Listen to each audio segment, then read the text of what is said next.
और अब सीधा लिए चलते हैं दिल्ली, जहां पर मुख्यमंत्री इस दौरान क्या कुछ कह रही हैं, सुनिए। कोई साधारण बजट नहीं है ये।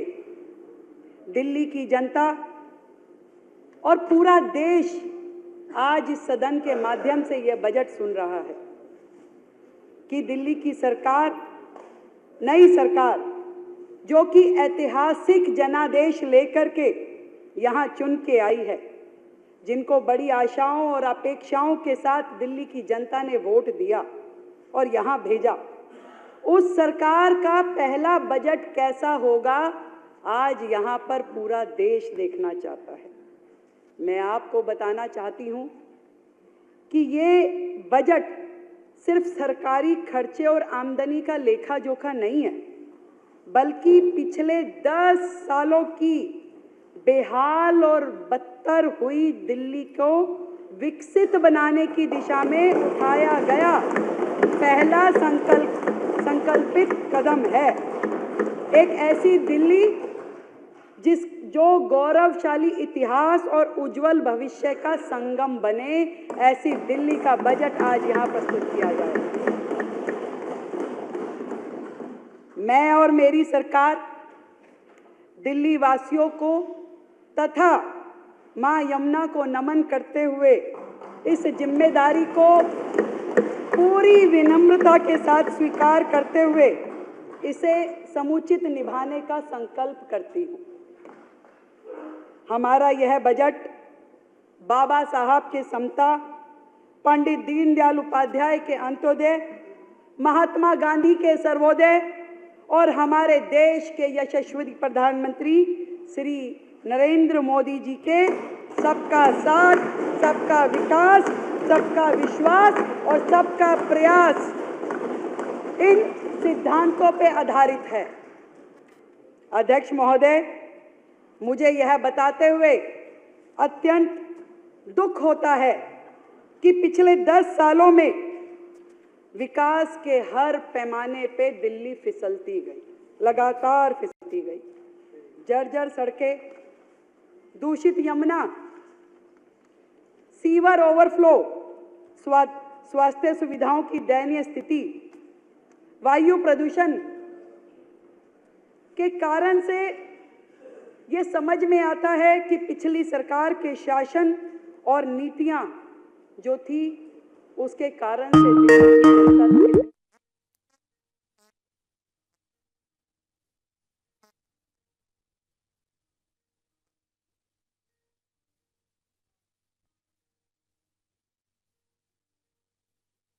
सरकार का ये पहला बजट, बड़े ऐलान उनकी तरफ से किए जा रहे हैं। और देखिए 27 साल के बाद बीजेपी की तरफ से ये पहला बजट पेश किया जा रहा है, जहां पर संकल्पित, जिस तरीके से अभी मुख्यमंत्री जिक्र कर रही थी कि संकल्पित जो हम रहे हैं उसको लेकर इस बजट में पूरा हमने वादे पूरे करने की कोशिश इसमें की गई है। साथ ही पिछली सरकार पर भी निशाना साधती नजर आई है मुख्यमंत्री। उन्होंने कहा है कि यहां पर सिर्फ जुमलेबाजी की गई है, यहां पर अब क्योंकि बीजेपी की सरकार बनी है तो प्रधानमंत्री नरेंद्र मोदी के नेतृत्व में सबका साथ, सबका विकास।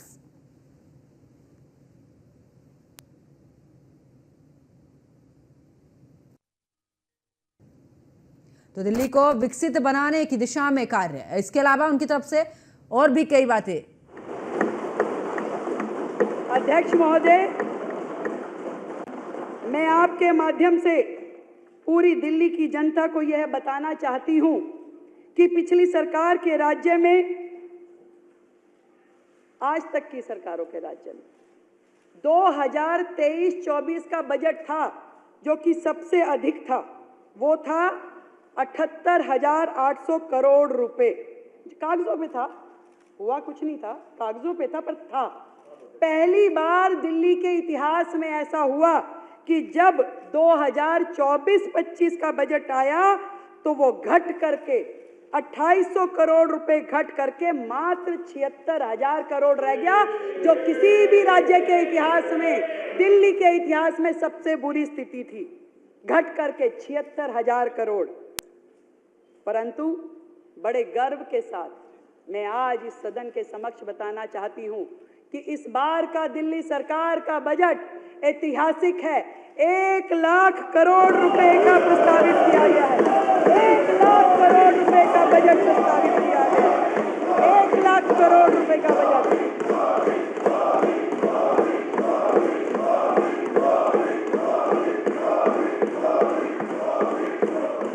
जो कि न केवल दिल्ली के इतिहास में बल्कि देश में इतनी तरक्की करने वाला, जो कि 31.5% अधिक है, पिछले साल की तुलना में अभूतपूर्व और ऐतिहासिक बजट है।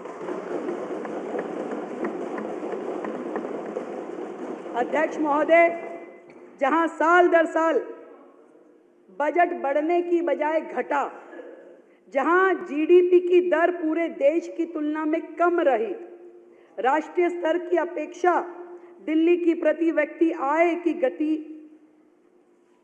आय की जो गति पूरे देश में है उससे कम गति से बढ़ी।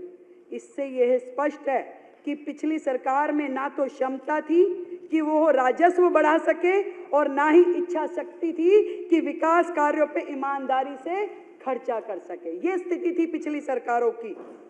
और दिल्ली की वर्तमान स्थिति में ये स्पष्ट दिखाई देता है कि बुनियादी ढांचा और नागरिक सुविधाएं पूरी तरीके से ध्वस्त है, पूरी तरीके से ध्वस्त है।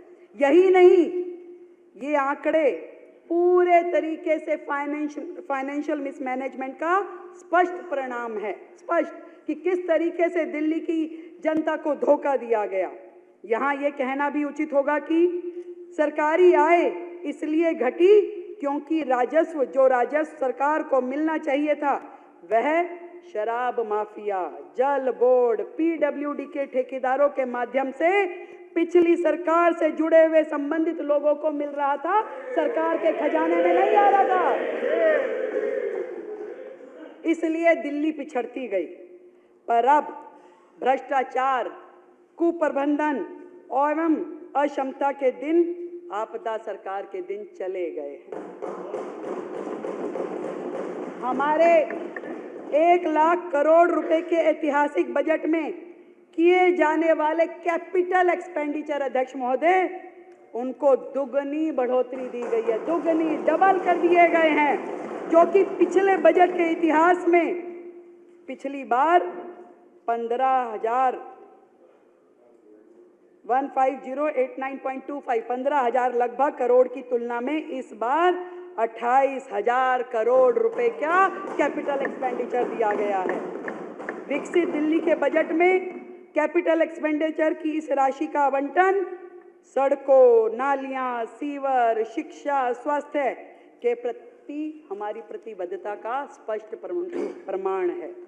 अध्यक्ष महोदय, पिछली सरकार ने यह कहते हुए डेवलपमेंट में कम खर्च किए, हमारे पास धन नहीं है, हमारे पास संसाधन नहीं है। विडंबना यह है कि अगर पिछली सरकार ने दिल्ली में केंद्र सरकार की योजनाओं को मात्र राजनीतिक कारणों से यदि रोका ना होता तो शहर में स्वास्थ्य की, शहरी आवास, पानी, सीवर आदि विकास कार्यों में पैसों की कभी कमी नहीं होती, कभी कमी नहीं होती। राजनीतिक कारणों से हर योजना को रोका गया, परंतु दिल्ली का दुर्भाग्य रहा। अध्यक्ष महोदय, एक उदाहरण मैं प्रस्तुत करना चाहती हूं। सारा विश्व जानता है कि माननीय प्रधानमंत्री नरेंद्र मोदी जी के विजन पे आधारित आयुष्मान भारत योजना पूरे देश में लागू की गई, पूरे देश में लागू की गई। लाखों जरूरतमंद नागरिकों को इसका सीधा फायदा प्राप्त हुआ, सीधा फायदा। परंतु केंद्र के निरंतर अनुरोध करने के बावजूद लगातार कहा गया कि इसे दिल्ली में लागू कीजिए, लागू कीजिए, परंतु दिल्ली में वो लागू नहीं की गई। सिर्फ इसलिए कि तत्कालिक जो मुख्यमंत्री थे वो चाहते थे इस योजना में उनका नाम जोड़ दिया जाए, तब वो लागू करना चाहते थे, उनका नाम जोड़ दिया जाए। और इस जिद का खामियाजा पूरी दिल्ली को भुगतना पड़ा। कितने तकलीफ की बात है, जिन स्वास्थ्य सेवाओं का नाम, केवल नाम के कारण उन्होंने दिल्ली को आयुष्मान भारत से जोड़ के रखा, तोड़ के रखा। आज इस सदन में मैं बड़े हर्ष के साथ ये बताना चाहती हूँ कि सरकार ने जिस दिन अपना कार्यभार लिया, शपथ के तुरंत बाद पहली कैबिनेट की मीटिंग करके आयुष्मान भारत को दिल्ली में लागू करने का निर्णय लिया गया। और ये योजना बहुत जल्द अब दिल्ली में लागू हो जाएगी, जिसके माध्यम से दिल्ली के लोगों को प्रधानमंत्री जन आरोग्य योजना, आयुष्मान आरोग्य मंदिर और प्रधानमंत्री आयुष्मान भारत इंफ्रास्ट्रक्चर मिशन जैसी योजनाओं के रूप में बेहतरीन स्वास्थ्य सेवाएं उपलब्ध हो पाएंगी। हमारी सरकार ने किया अध्यक्ष महोदय, और ये निर्णय भी लिया कि प्रधानमंत्री जन आरोग्य योजना में केंद्र के द्वारा दिए जा रहे 5 लाख रुपए के इंश्योरेंस के साथ साथ दिल्ली सरकार उसमें टॉप अप करके और 5 लाख रुपए का अतिरिक्त इंश्योरेंस दिल्ली के लोगों को देगी। और इस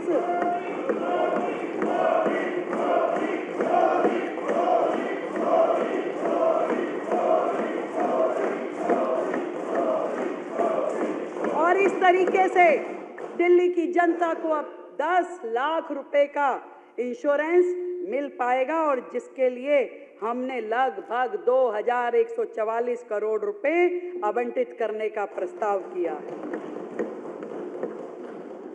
अध्यक्ष महोदय, हमने अपने घोषणा पत्र में दिल्ली के प्रत्येक नागरिक के जीवन को बेहतर बनाने के आशय से 16 संकल्प घोषित किए थे, और महिलाओं का सशक्तिकरण माननीय प्रधानमंत्री नरेंद्र मोदी जी के एजेंडा में पहला स्थान रखता है, हमेशा से पहला स्थान रखता है।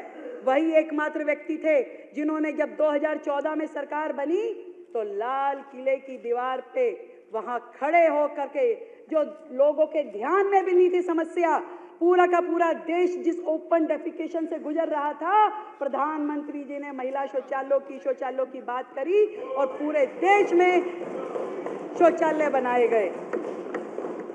प्रधानमंत्री जी के इस विजन के साथ, इसी के अनुरूप हमने घोषणा की थी कि दिल्ली की गरीब महिलाओं को प्रति माह 2500 रुपए उपलब्ध कराए जाएंगे। और मुझे ये बताते हुए अत्यंत खुशी है कि न केवल इस योजना को महिला समृद्धि योजना के तौर पे लागू करने का फैसला 2025-26 में इसके हेड में हमने 5100 करोड़ रुपए का प्रस्तावित प्रावधान किया है, और साथ ही मातृत्व वंदना परियोजना अंतर्गत, जिसमें 21,000 रुपए गर्भवती महिलाओं को और 6 पोषण किट दी जाएगी, उसमें 210 करोड़ रुपए का